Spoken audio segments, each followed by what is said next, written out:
आम्ही या मोत्यांबद्दल अधिक सांगू शकतो। आपण कुलमुक्तेर आहात, आपणास निवाड्यात आरोपी किंवा फिर्यादी यांच्या बाजूने बोलता येणार नाही, परंतु आम्ही निपक्षपातीपणाने बोलू। तसं असेल तरच बोलावं, अन्यथा आरोपीची तुम्ही पाठराखण करता आहात असा जरा देखील संशय आम्हाला आला तर तुमच्याकडून कुलमुख्तियार पद काढून घेतलं जाईल।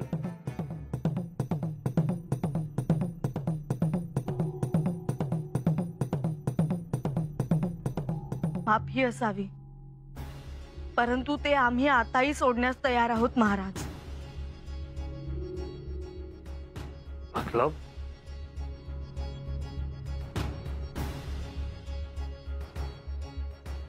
निष्पाप पतीवर आरोपांची चिखलफेक होत असताना आम्हाला कुलमुख्तार पदाची तमा नाही।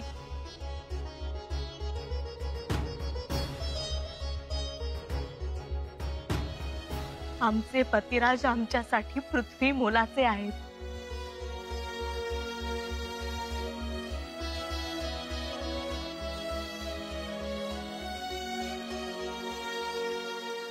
बोला महाराज, युवराजांनी ते मोती गोदावरीस दिले नाही, ते त्यांच्या मोती रगातून निसरून तिच्या ओवाळणीच्या तबकात पडले आणि हे युवराजांना माहीतही नव्हते।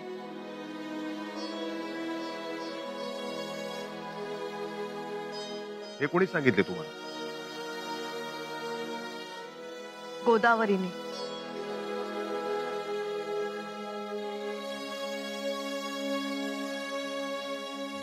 देवा, मोती निष्ठून नेमके गोदावरीच्या हातात असलेल्या तबकात पडले याचा अर्थ ते मोती शाणेच म्हणायचे। पण सरकार, हे दोन मोती एकाच घोड्यावर फिरत होते आणि त्या दिवशी तर घरीच घेऊन आले आणि हे सर्वांनी पाहिलं देखील।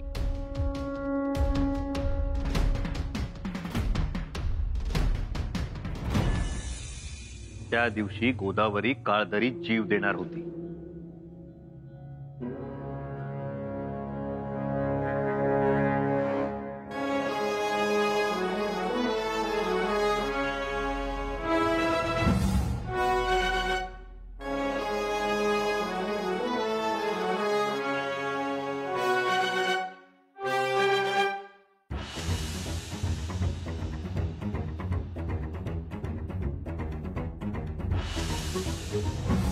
आम्ही गोदावरीला वाचवलं, तिचा विचार ठाम होता, पण आम्ही तिला समजावलं, आत्मनाशापासून परावृत्त केलं आणि सुखरूप अनाजी पंतांच्या घरी नेऊन सोडलं। पंतांनाही आम्ही समजावलं।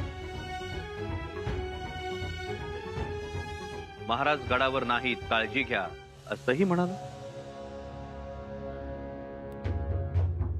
पण गोदावरीने जीव द्यावा असं काही घडलंच नव्हतं। ते आम्ही कसं सांगावं? काही घडलं की घडलं नाही?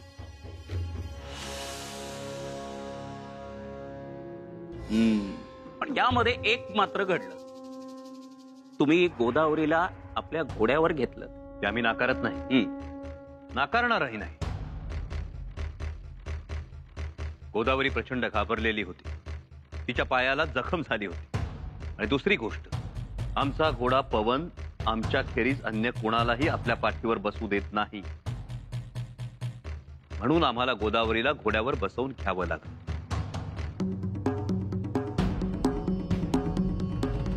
एखादी स्त्री घोड्यावर बसते याचा अर्थ काय होतो, सांगू शकाल? गोदावरी आमच्या घोड्यावर बसली होती,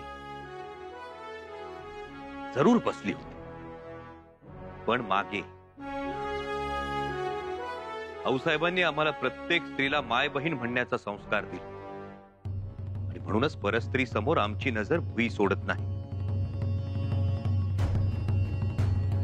गोदावरीला आम्ही घोड्यावर बसवलं, पण मागे बसवलं।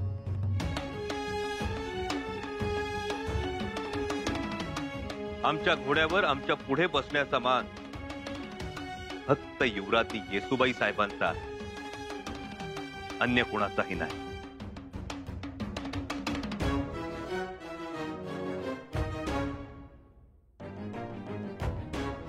तमाम रयतेला सांगू इच्छितो की घोड्यावर पुढे बसते ती पत्नी आणि मागे बसते ती बहीण.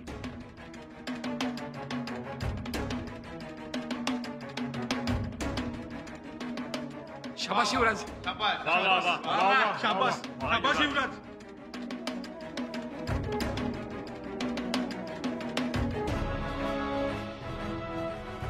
आणि जर आम्ही तिला पळवणारे होतो तर त्या दिवशी तिला रानातून घरी का घेऊन आलो? म्हणूनच हा केदारजी खोटं बोलतोय, साफ खोटं. पुढे बोलाल तर याद राखा. हेच ना सरकार, सतत धमकी आणि मारेकरी. काही बोलायला गेलं तर शंभू राजांची 2 माणसं कायम माझ्या पाठीवर. त्यातला एक हा पहा. मला भीतीच वाटते याच्याकडे बघून.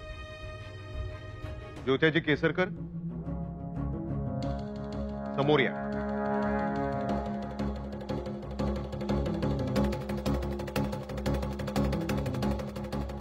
तू एकटाच? रायप्पा कुठे आहे? माहित नाही सरकार. कुणाच्या सांगण्यावरून तुम्ही त्यांच्या मागावर होतात?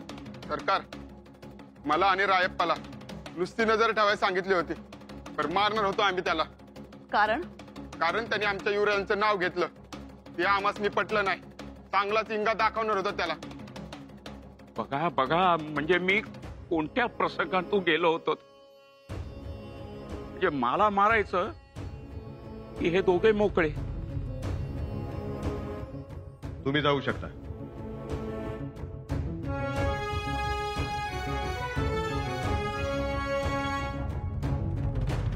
केदारजी, हा.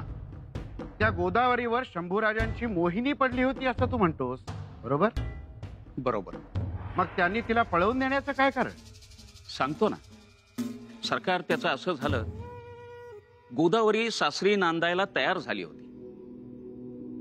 मी तिला न्यायलाही गेलो, पण अचानक गोदावरी नको नको करायला लागली. मेण्यातही बसायला तयार नव्हती. अण्णाजी पंतांनी दटावलं. तिच्या आईने तिला रागे पण भरले. नंतर तिच्या लक्षात आलं की आता आपल्याला जायला हवं, पर्याय नाही. पण इथे मात्र युवराजांनी अटकळ केली. गोदावरी उद्या जायची म्हणून रात्रीतच तिला पळवून नेली आणि कुठल्या तरी एका सुरक्षित ठिकाणी नेऊन ठेवलं. गोदावरीला पळवून नेलं हे मान्य, परंतु याला पुरावा काय? पुरावा आहे तर भक्कम पुरावा द्यावा लागेल. भक्कम पुरावा.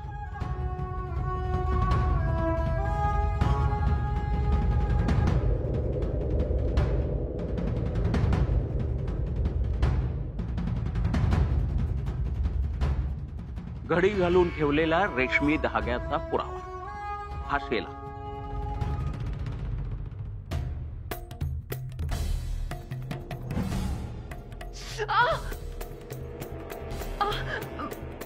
ऐक, गोदावरी, पाहू. नाही नको, काही नाही. गोदावरी, आमच्या राणूबाईंच्या पायाला जखम झाली असती तर पाय पुढे करताना तीही संकोचलीच असती. पाहू.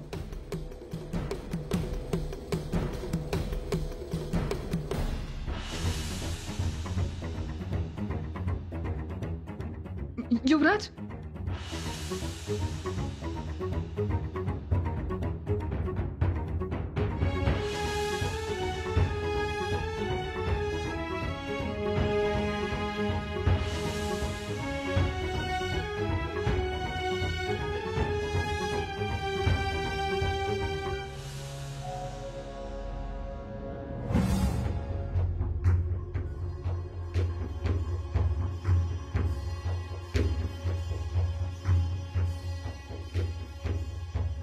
सरकार, हा शेला गोदावरीला पळून नेताना तिच्या दालनात सापडला माझ्या सासूबाईंना.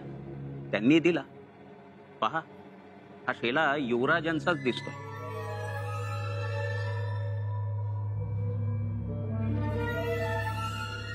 कावेरीबाई. जी सरकार.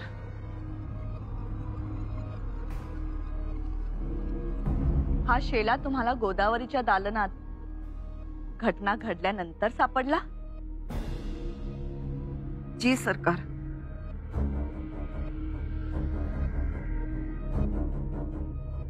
या तुम्ही.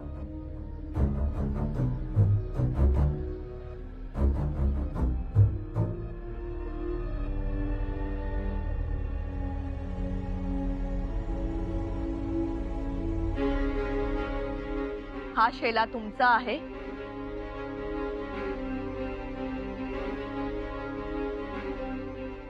होय, हा शेला आमचाच आहे.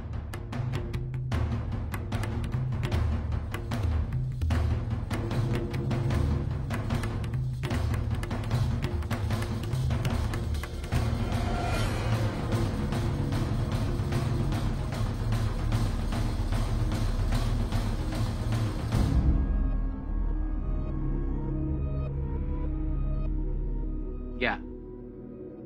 सरकार, मी कशाला खोटेपणा करेन? स्वराज्यात खोटेपणा चालत नाही हे मला ठाऊक आहे. कारण खोटेपणा करणारा रायगडाच्या दुसऱ्या पायरीवरच गारत होतोय. युवराज, हा तुमचा शेला गोदावरीच्या दालनात सापडतो. याचा अर्थ तुम्ही तिच्या दालनात गेला होता, तुम्ही तिचे अपहरण केले असा होतो. शेला आमचा जरूर आहे, पण अपहरण आम्ही केलेलं नाही. मग शेला तिच्या दालनात कसा? तो शेला आम्ही तिच्या जखमी पायास बांधला होता. केव्हा? ती काळधरी जीव देत होती तेव्हा. हे खोटं आहे, हा बनाव आहे. सरकार, मुळात हा शेला पायाला बांधलेलाच नव्हता. हा माझ्या सासूबाईंना सापडला, त्यांनी तो दिला. महाराज, मी खरं सांगतो, मी खोटं बोलणार नाही. तुमच्या आरोपानुसार गोदावरीवर युवराजांची मोहिनी पडली होती. तुम्ही तिला सासरी नेणार होता, पण आदल्या रात्री युवराजांनी तिला पळवली. पण गोदावरीचं म्हणणं काय? ती दरबारात येईल असं काही वाटत नाही, पण ज्यांनी पळवलं ते इथेच आहे. सरकार, तिचं काही बरं वाईट झालं असेल तर? महाराज, राणी साहेब, माफी असावी, पण मी आई म्हणून सांगते, ऐका, मला हा न्याय निवाडा नको. झाली एवढी शोभा खूप झाली. मला माझी लेक द्या, दुसरं काही नको. हात जोडते मी, पदर पसरते. महाराणी साहेब, हेही खरं आहे की आपण न्याय द्याल, पण न्याय कसाही झाला तरी तो मला भूषणावह नाही. शेवटी माझंच मस्तक खाली जाणार.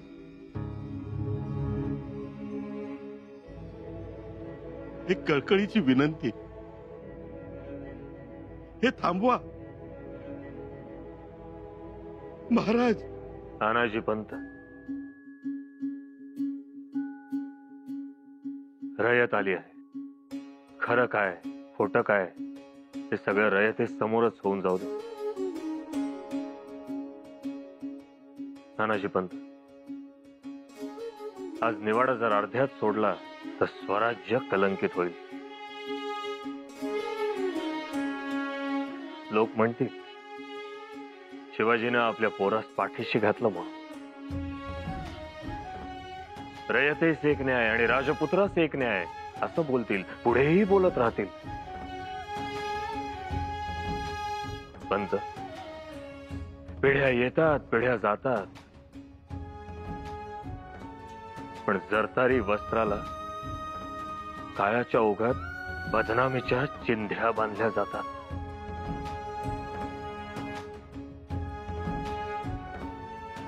आणि या बदनामीच्या चिंध्यांखालचं जरतारी वस्त्र मग कधीच कोणालाच दिसत नाही.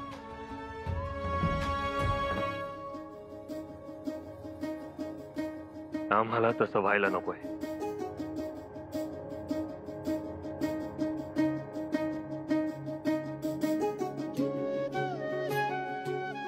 परंतु महाराज, उद्या दरबारातल्या गोष्टी बाहेर गेल्या तर आजपर्यंत त्यांच्या महाली याच्या सगळ्या नोंदी देखील झाल्या असतील. मोगल, इंग्रज, पोर्तुगीज त्यांच्या दरबारात लिहिलं देखील गेलं असेल की शिवाजीराजांचे पुत्र संभाजीराजे यांनी सूर्णीस कन्या गोदावरीस पळवले म्हणून.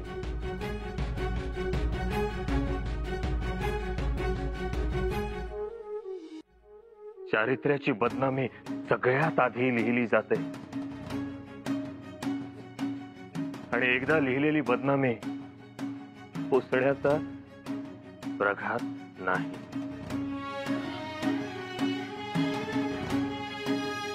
म्हणून आमचं म्हणणं आहे, जे असेल ते तसंच्या तसं रयतेसमोर येऊ दे. परंतु त्यासाठी शंभूराजेंनी सफाई दिली पाहिजे. बोला शंभूराजे. आम्ही आणखी काय सफाई द्यावी? ज्या रात्री गोदावरीला कोणी पळवून नेलं त्या रात्री आम्ही जंजिऱ्याकडे जाणाऱ्या मोगल रसदेवर तुटून पडलो होतो. आमच्या सोबत सरदार चव्हाण आणि सरदार ढमढेरे होते. त्यांना विचारावं. तिकडे मुघल पळवून लावले, इथे गोदावरीला पळवून नेली. खामोश! एक अक्षर पण बोलशील तर अरे कुणाबद्दल काय बोलतो? तमीज ठेव. सरकार, एक जरी शब्द खोटा निघाला तर मला खेटराने मारा. तो कार्यक्रम होणारच आहे. एक गोष्ट आमच्या ध्यानात आली आहे. निवाड्याचं कामकाज चोख पार पाडण्यासाठी गोदावरीस हजर करावं. माफी असावी राणी साहेब, पण गोदावरीस हजर राहणे कठीण आहे. गोदावरीस हजर करावंच लागेल. हो, पण सरकार ती हजर राहूच शकली नाही तर मग मला न्याय होणार कसा? कारण केलेल्या आरोप प्रत्यारोपाची सत्यता गोदावरीस माहित आहे आणि ती इथे असल्याशिवाय ना आरोपी गुन्हेगार सिद्ध होतो ना निर्दोष ठरतो,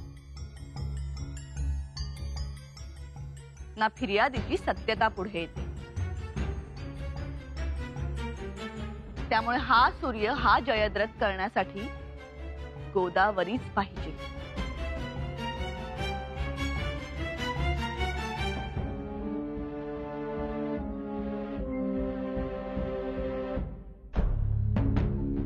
एक बाप म्हणून आम्ही शंभूराजांना एक सवाल विचारू इच्छितोय. फक्त एकच. इजाजत आहे? जरूर.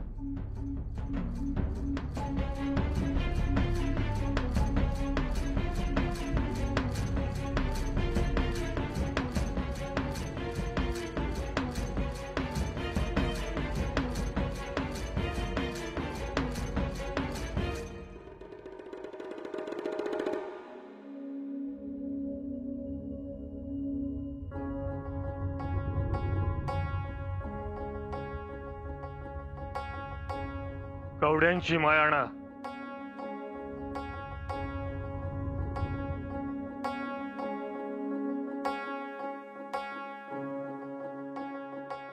शंभूराजे, हे आम्ही नाही, आऊसाहेब आपणच विचारताय असं समजून उत्तर द्या.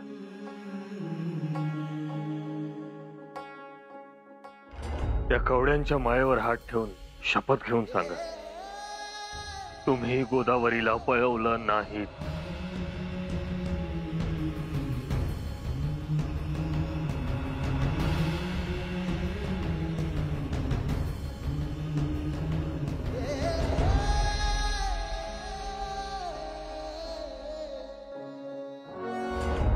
होय आबासाहेब.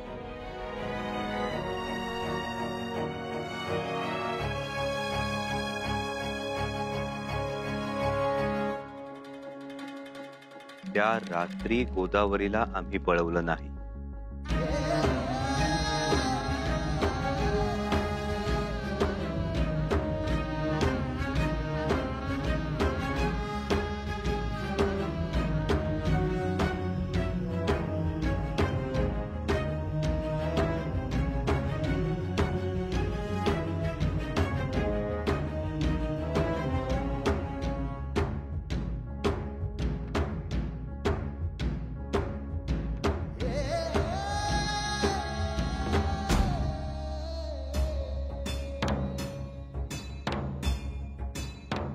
सरसेनापतींना आम्ही आदेश करत आहोत.